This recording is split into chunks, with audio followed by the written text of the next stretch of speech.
নমস্কার। দুষ্টুমি, কবি অপূর্ব দত্ত।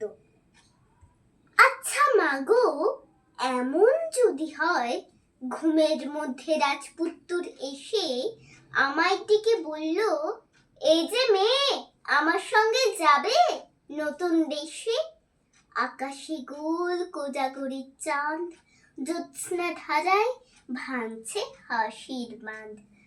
আমরা দুজন রাঙা ঘোড়ায় চড়ে এগিয়ে গেলাম বনের রাস্তা ধরে। তুমি তখন মগ্ন গভীর ঘুমে, টের পেলে না কিচ্ছু এতটুকু। ভোর না হতে ঘুমের থেকে উঠে ভাবলে বুঝি হারিয়ে গেছে খুকো।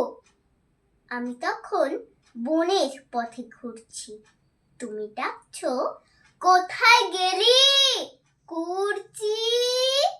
সে ডাক শুনে তখন আমরা দুটি খিলখিলে হেসেই লুটোপুটি।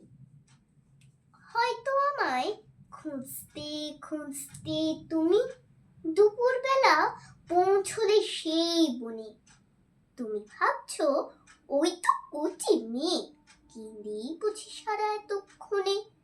আমি তখন পাতার আড়াল থেকে মা বলে যেই উঠবো জোরে ডেকে, তুমি খানিক এদিক ওদিক বলবে, আরে কোথায় গেল মেয়ে। দেখতে দেখতে গড়িয়ে গেল বেলা, সূর্য গেল হিজল পাতায় থেকে। চাঁদ উঠল বাঁশ বাগানের মাথায়, চারিদিকে শাক বাজছে থেকে থেকে। ধানের শীষে বইছে হিমেল হাওয়া, সারাটা দিন হয়নি তোমার খাওয়া।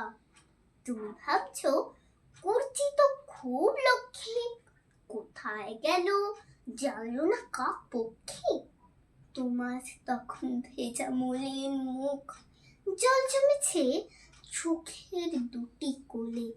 দেখে আমার কষ্ট হলো ভারী, ছুটতে আসি, উমা দাঁড়াও বলে আমায় টেনে কোলের মধ্যে নিয়ে গায়ে মাথায় হাত বুলিয়ে দিয়ে কান্না ভেজা গলায় বলছো তুমি, করিস না আর এমনটা দুষ্টুমি। আমি তোমায় বলবো আদর করে, ভয় পেও না বলছি মাগো সত্যি। আর যাব না তোমায় একলা রেখে, আমি তোমার করছি যে এক রত্তি। করবো না আর দেখো এমন ভুল, চাই না হতে দুষ্টু চাপা ফুল। লুকোচুরি থাকুক শিশুর পাতায়, কবিতা দূর হারানো নীল খাতায়। নমস্কার।